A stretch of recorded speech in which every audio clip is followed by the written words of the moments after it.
Hello everyone, welcome back to my channel. आज के video में हम लोग principle of inheritance and variation वाले चैप्टर से एक इम्पॉर्टेंट पैराग्राफ जो कि बहुत सारे स्टूडेंट को कंफ्यूजिंग लगता है उस पर बात करने वाले हैं। और इससे रिलेटेड हम लोग कुछ क्वेश्चन में देखेंगे जिससे आपका ये पैराग्राफ क्लियर हो जाएगा। तो आइए इसको समझते हैं। तो ये पैराग्राफ है, dominance is not an autonomous feature of gene. It depends on the gene production of particular phenotype from these products depend on the particular phenotype that we choose to examine. More than one phenotype is influenced by the same gene. अब इस paragraph का मतलब है कि कोई भी हमारा gene है, ये हमेशा डोमिनेट नहीं हो सकता है या फिर ये हमेशा रिसेसिव नहीं हो सकता है। ये जो है वो डिपेंड करता है कुछ कंडीशन पे। हम लोग किस कंडीशन में बात कर रहे हैं। एक जीन कोई पार्टिकुलर कंडीशन में डोमिनेंट की तरह बिहेव कर सकता है, लेकिन दूसरे कंडीशन में यही हमारा सेम जीन रिसेसिव की तरह बिहेव कर सकता है। और ये जो हमारा जो जीन है, ये कोई पार्टिकुलर फिनोटाइप बनाता है और उसके बेसिस पे हम कह सकते हैं कि इस कंडीशन में ये जीन डोमिनेंट की तरह बिहेव कर रहा है या फिर रिसेसिव की तरह बिहेव कर रहा है। जैसे हम लोग बात करें तो जीन जो है एंजाइम बनाता है, और ये जो एंजाइम है ये सबस्ट्रेट को प्रोडक्ट में कन्वर्ट करता है। इसका मतलब है कि अगर ये जीन सबस्ट्रेट को प्रोडक्ट में कन्वर्ट कर पा रहा है, इसका मतलब ये है कि ये जो हमारा जीन है इस कंडीशन में डोमिनेंट की तरह बिहेव कर रहा है। लेकिन अगर ये सबस्ट्रेट से प्रोडक्ट का कन्वर्जन नहीं हो पा रहा है, इसका मतलब ये जो हमारा जीन है अभी रिसेसिव की तरफ वर्क कर रहा है। तो यहाँ पे बोला गया है कि हम लोग उस फिनोटाइप को देखते हैं और उसके विषय पे हम लोग बोलते हैं कि ये जो जीन है वो डोमिनेंट है या फिर रिसेसिव है। अब कह रहा मोर देन वन फिनोटाइप, एक से ज्यादा फिनोटाइप एक सिंगल जीन इन्फ्लुएंस कर सकता है। जैसे हम लोग प्लियोट्रॉपी का एग्जांपल देखते हैं। तो आइए अब हम लोग इससे रिलेटेड कुछ क्वेश्चन सॉल्व करते हैं। तो सबसे पहला क्वेश्चन है, असर्शन रीजन है। अब इसको हमें अच्छे से समझना है। Dominance is not an autonomous feature और फिक्स प्रॉपर्टी ऑफ जीन। तो स्टेटमेंट बन कर रहा है कि जो डोमिनेंस है ये कोई फिक्स प्रॉपर्टी नहीं है जीन का। तो हाँ, ये स्टेटमेंट सही है। अब रीजन कह रहा है, dominance depend on the gene product and the phenotype being examined. यानी कह रहा है कि जो डोमिनेंस है ये डिपेंड करता है जीन के प्रोडक्ट पे, जीन क्या प्रोडक्ट बना रहा है और हम लोग कौन से फिनोटाइप पे एग्जामाइन कर रहे हैं। तो ये जो रीजन है ये भी करेक्ट है और ये हमारे असर्शन को एक्सप्लेन कर रहा है। तो हम लोग कह सकते हैं कि असर्शन एंड रीजन हमारा दोनों करेक्ट है और रीजन को एक्सप्लेन भी कर पा रहा है। इसीलिए हमारा आंसर हो जाएगा, हमारा आंसर है कि assertion and reason are true and reason is correct explanation of assertion। अब हम लोग सेकेंड क्वेश्चन पे देखते हैं। हमारा सेकेंड क्वेश्चन है, ये भी assertion रीजन है। सेकेंड क्वेश्चन कहता है, generally the allele that produce a functional enzyme behave as dominant। जो हमारा एलील जो कि एक फंक्शनल एंजाइम प्रोड्यूस करता है वो डोमिनेंट के साथ बिहेव करता है। तो हाँ, ये स्टेटमेंट सही है। अब दूसरा स्टेटमेंट कह रहा है, a single functional enzyme is often sufficient to produce normal phenotype। अब इसका मतलब क्या है कि एक जो सिंगल फंक्शनल एंजाइम है वो नॉर्मल फिनोटाइप को प्रोड्यूस कर सकता है।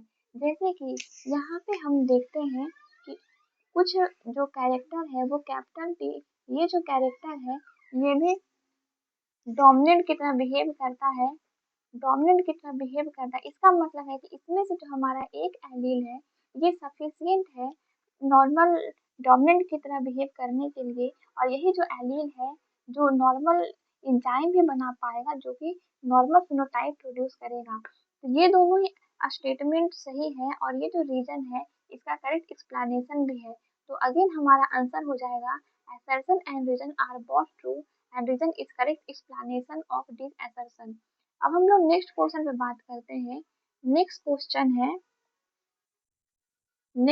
है an allele is always either dominant और recessive for all trait it control. एक जो एलील है हमारा वो हमेशा डोमिनेंट होगा या फिर रिसेसिव होगा सभी ट्रेट के लिए। तो ये जो असर्शन हमारा यहाँ पे गलत हो गया। वन जीन में influence more than one phenotype. ये स्टेटमेंट सही हम लोग प्लियोट्रॉपी एग्जाम्पल देखते हैं तो इसमें हो जाएगा कि हमारा असर्शन गलत है और रीजन हमारा सही है। अब हम लोग नेक्स्ट क्वेश्चन पे बात करते हैं। नेक्स्ट क्वेश्चन है a same allele can show dominant inheritance for one phenotype and recessive inheritance for another phenotype। तो इसका एग्जाम्पल आप प्लियोट्रॉपी में देखते हो star synthesis in P grain. तो वहां पे आप देखते हो कि एक जो जो कैपिटल बी और जो स्मॉल बी है, ये राउंड शेप के लिए बात करें तो राउंड शेप के लिए ये कंप्लीट डोमिनेंस शो करता है। लेकिन अगर हम लोग साइज के बारे में बात करते हैं तो ये इनकम्प्लीट डोमिनेंस शो करता है। यानी कि एक जीन कोई एक फेनोटाइप के लिए डोमिनेंट या फिर रिसेसिव शो कर सकता है। तो ये स्टेटमेंट हमारा सही है। अब दूसरा स्टेटमेंट कह रहा है डिफरेंट फिनोटाइप में रिक्वायर डिफरेंट अमाउंट और efficiency of the same gene product. मतलब कि जो डिफरेंट फिनोटाइप है वो सेम जीन का उसको डिफरेंट अमाउंट में एंजाइम का रिक्वायरमेंट होता है। इसीलिए जो है कोई एक जीन किसी पार्टिकुलर में डोमिनेंट की तरह बिहेव करेगा और वही अगर अदर कंडीशन में बात करेंगे तो वो रिसेसिव की तरह बिहेव करेगा। तो इसमें भी दोनों स्टेटमेंट सही है। हमारा असर्शन एंड रीजन दोनों करेक्ट है और रीजन असर्शन को एक्सप्लेन कर पा रहा है। अब हमारा नेक्स्ट क्वेश्चन है recessive trait are always due to absence of enzyme. तो हाँ, ये statement recessive trait are always due to absence of enzyme नहीं, हमेशा एंजाइम एब्सेंट हुए कोई जरूरी नहीं है। कभी कभी एंजाइम नॉन फंक्शनल भी होते हैं, उसके वजह से भी रिसेसिव ट्रेट शो हो जाते हैं। इसीलिए हमारा जो असर्शन है वो गलत है और रीजन कह रहा है some mutant allele produce less efficient और नॉन फंक्शनल एंजाइम। तो ये स्टेटमेंट हमारा सही है। यानी कि इसमें हमारा आंसर हो जाएगा असर्शन गलत है और रीजन सही है। अब हमारा नेक्स्ट क्वेश्चन है dominance of an allele can change depend on which phenotype is study. हाँ, डोमिनेंस जो है वो किसी भी एलील का ये चेंज हो जाता है, ये डिपेंड करता है कि हम लोग कौन सा फिनोटाइप को एग्जामाइन कर रहे हैं। जैसे कि आप वहाँ पे एग्जाम्पल दिया गया है एनसीईआरटी में starch grain in P starch green in P का एग्जाम्पल दिया गया है।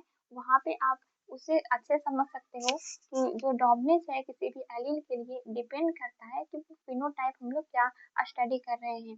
Dominance is influence by the relationship between gene product and phenotype expression.